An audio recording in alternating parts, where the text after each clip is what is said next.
Hello and welcome to CWG. Today we're talking about a lot of big issues in gaming, so this might be a rather long video. I'm going to try and split it up into different bits, and we're going to go through and talk about basically some rubbish that is happening in the gaming industry, a way we can fix it, and a message basically to all those out there. So we're gonna start off with what's going on.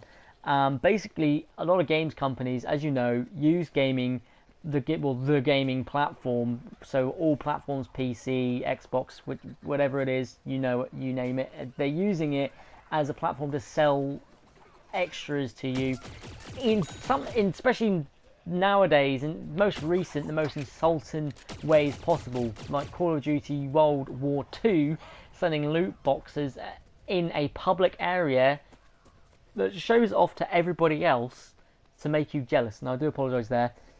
That was a bit of a hiccup trying to come through, and I'm not allowing it. Um, but basically, it's getting insulting now, especially those who've had relatives like myself. I've got relatives. I might not know the relatives, but the thought of the fact that one of my family members in the past have died fighting for my country, fighting for the freedom, and they're using that as an excuse to sell gambling to kids. Really? Like, seriously, Activision. I'm just gonna warn in ahead now. So I'm gonna swear. So if you've got kids and they're not allowed to swear and they're watching this video, if you're not allowed to listen to swearing, please turn off now, because I'm gonna swear, and I'm not gonna monetize this video because this is just really this is an important subject for me, and I want everyone to see it without any interruption with ads. Okay, right. So, fuck Activision.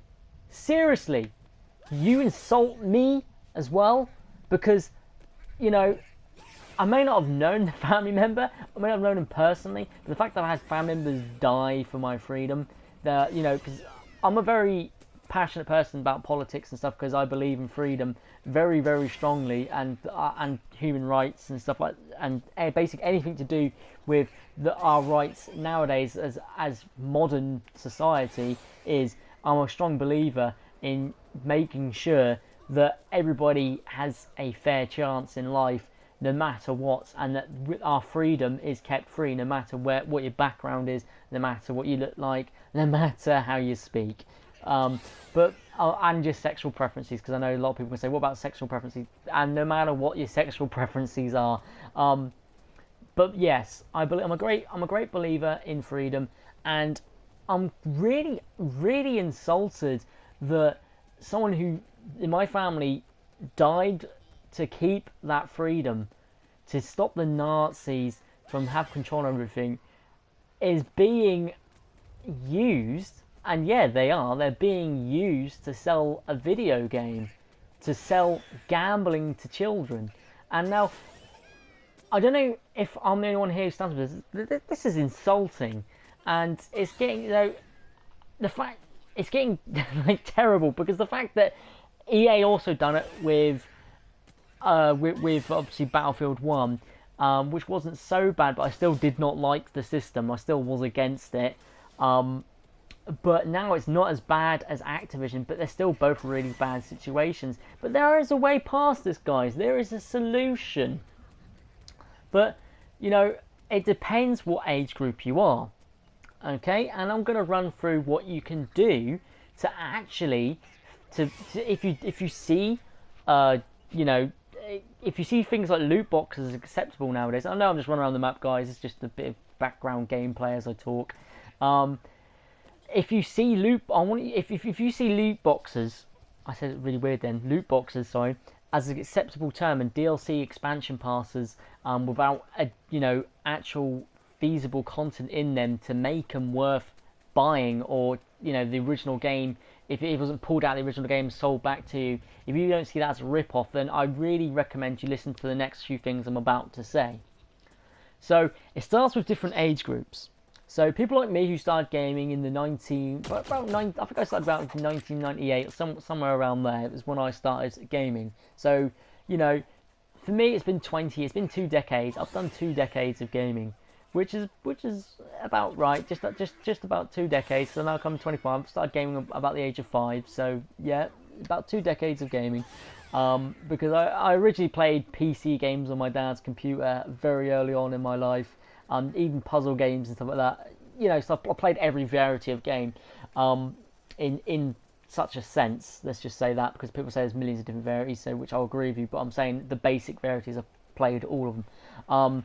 But what we're talking about is people of my age who have gone through gaming, realise what this bullshit is, and some people have grown accustomed to it, and some have grown, like me, to dislike to it. And there is a way past it. Now, I recommend that you buy the older games. That's right. Ignore buying modern out games. I know your friends might sit there putting it in your face, but to be honest with you, your friends might own all the modern games like Star Wars Battlefront 2 and that lot, and they might rub it in your face how good the game is. But after a while, their mood will change. The shock will go of how the new features are and all the new stuff, and they'll start to realise how boring and how much of a chore it really is to play the game, to have to unlock everything, and how much you get shoved, buy me in front of your face, or buy my fucking microtransactions right in front of your face. So, ignore those. Ignore your friends and buy older games. Because I tell you what, because people like me who are going out there now and buying the older games brand new off the Steam store and brand new off the console stores, it's actually causing some of the older games, and this is why I'm going to get really excited. I'm going to try and hold off my excitement, as you can tell by my voice. It's really hard to hold off. But it's causing older games like Star Wars Battlefront 2, the original one, the Star Wars Empire at War. A lot of the Star Wars games have all had their servers put back online for people to play. Okay, the servers are coming back on.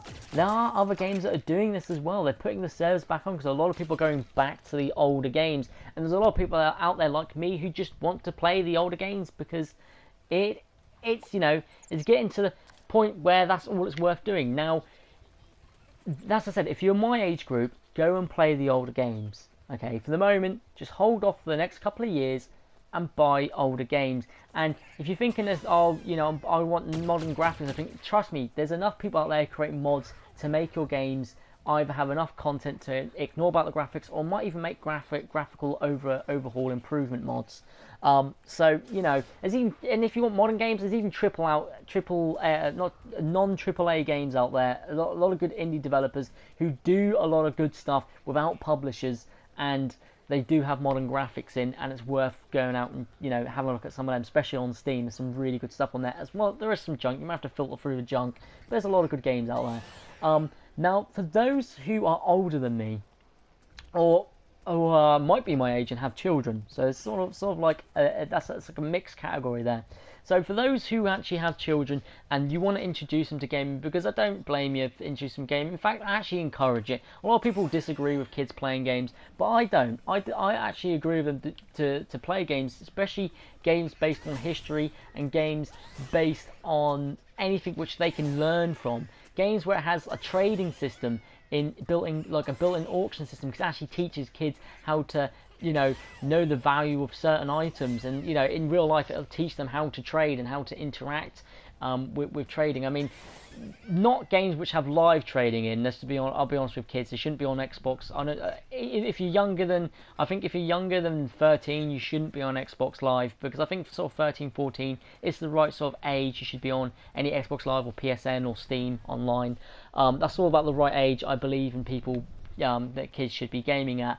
Now, I know that some of my viewers might be younger than that, but you probably have a bit more sense than half of the kids out there that literally just sit there watching dank memes all day and then going to a game and swearing at someone and then calling them a Jew. Because I've seen it happen quite a lot, and it's kind of disgusting. And if you don't like someone, seriously, you don't have to insult them, and you don't have to be racist. So, but basically, those who have got young kids, don't buy them the modern consoles. Don't do it. Honestly, start them off on something old. Start them off on an Amiga. Start them off on a Sega Mega Drive and work them up through to a PlayStation 1, for a 2, then once they've had a couple of years of that, a PlayStation 2, make it just like you had it. And then once they're old enough to the time that you think they might be allowed, to the point where they might be allowed to upgrade to that point where they can have modern generation consoles, by then they'd have an appreciation of the way games used to be, and they won't be asking you to shove your credit card or your bank card on eBay and buying constant fucking DLC passes and digital download games. I mean, don't get me wrong, I learnt my lesson. I buy everything digital because it's easier for me, but I pick and choose what I buy digital. I'm now supporting the disc industry as well, a lot more than I used to, and I'm also supporting the buying it from straight from the developers as much as I can, because when there's a lot of good games out there, I try not to give the publishers so much money, because the developers are the ones that actually deserve it most of the time. Developers tend to be there. The publishers tend to be there just to try and force release dates on them and try and force DLC packs on them. And some developers get away with saying no to these publishers and, getting the content they want out. But back to the main point at hand, introduce them to older consoles to make them actually appreciate how gaming has transformed and realise the bullshit that we have nowadays. If you're a young kid and you're first now getting into gaming, so anyone who's young and you've only been gaming for the past couple of years, I fully recommend you go out and you buy yourself an old console. Go buy yourself a PlayStation 2, or go buy yourself, once again, one of my favourites, an Amiga. Go buy yourself a GameCube, Sega Mega Drive, Dreamcast, which was just Dream. I love the Dream. I know a lot of people had a problem with Dreamcast, but I loved it. I don't know, it's just something about it. Anyway, go buy one of the old consoles and start playing on that, and then work your way. I mean, it might be too late for you because you've experienced the modern graphics and gameplay engines and features, but try and go back and realize how games used to be, the way expansion passes weren't actual sort of, like, if you got an expansion, it wasn't a rip-off deal of stuff that was planned to be in the game and then pulled out. Expansion passes back then were actual, after they completed the game, it'd be pretty much a whole new game added on, and it would just be a separate game as well, which normally, if it had anything to do with online play, would be able to connect with the original game. Now, as I said, this is quite a long video, and I said, things are gonna get a bit random in this. I do apologise that I go off subject a lot, but I'm just trying to put it out there, guys. The way we can fix this is it to ignore modern gaming as it is nowadays. If you ignore it and play a lot of older games and support a lot of the indie companies, then hopefully we can change the market, and EA and Activision can go fuck themselves with a shitty stick that someone else has already shit on, because they win the shitty stick awards for me. They really do. Now, I have another rant to do after this, which is on Wildcard Studios. Those who know me know I'm not a big fan of them because of the lies they've told. I'm going to get a drink before I do that one, because as you can tell, my voice is very dry doing this one. I've done about 50 takes, or probably about 60 takes of this actually. Because I kept going off subject, like I do then. I just suddenly changed the subject without realising, and I kind of, forget what I was talking about beforehand. But to take away from this video, at the end, just to say, we're going to take away from this, introduce your kids to older generation of consoles before newer generations. If you're a kid, try and play older generations. If you're my age, once again, just for a little while, play a lot of the older games, and try and buy as little as the modern games as possible, especially the games. Now, I don't mind, as I said, if it's modern and it doesn't have a loot box system and it's done by a publisher which is actually doing more for the gaming community more than anything, then I don't mind that. Like, think people like CD Projekt Red, who put more than enough content in to allow them to do a DLC pass. I mean, have you seen what's in The Witcher? Have you seen the amount of stuff there is to do in that? It is massive, and one of the most enjoyable games ever, and one of my top 10 lists, honestly, is on there for games you must play before you die. It is on there. It's an amazing RPG, and I love it. Now, as I said, we're rounding up the video. Activision, go fuck yourselves. EA, go fuck yourselves. And everyone else, seriously, think about what you spend your money on. That's really the main thing. And if gaming really matters to you as a hobby, then try and make a change. Try and play older games over newer games, and try and get back the older servers. In fact, a lot of games still support things like Hitachi, where you can actually create your own server for that game, even if the servers are shut down. I love that sort of thing when people bring back an old game to life, especially one brought me memories like things like Star Wars Battlefront 2, the original 2005 classic one, is awesome. It's just good to see them back. Anyway, I'm rambling. Thank you so much, guys, for watching. About the live stream, I was pretty sick. I don't know if I've already mentioned this, because I've done this take about 60 times, 50, 60 times, as I said. I was pretty sick, and I basically went straight to bed after being sick. I wanted to get one out. I want to get a live stream out today. I really do, but I can't see it now. As I've been making this video, I've been feeling kind of sick. That's why I keep going like that and stopping. Basically, I've been hit by a bug. I bet it's one of the bloody 24-hour bugs that it usually is. I have a very weak immune system. It's something to be explained in a different video, but it's not AIDS or HIV or anything like that. It's just asthma. That's it. It's asthma. It gives you a weak immune system. If you don't believe me, go and search it up on Google. That's what it's there for, to go and search. But seriously, guys, thank you so much for watching, and I do appreciate you coming along and listening to what I have to say. And I'll see you guys on the next video. Goodbye.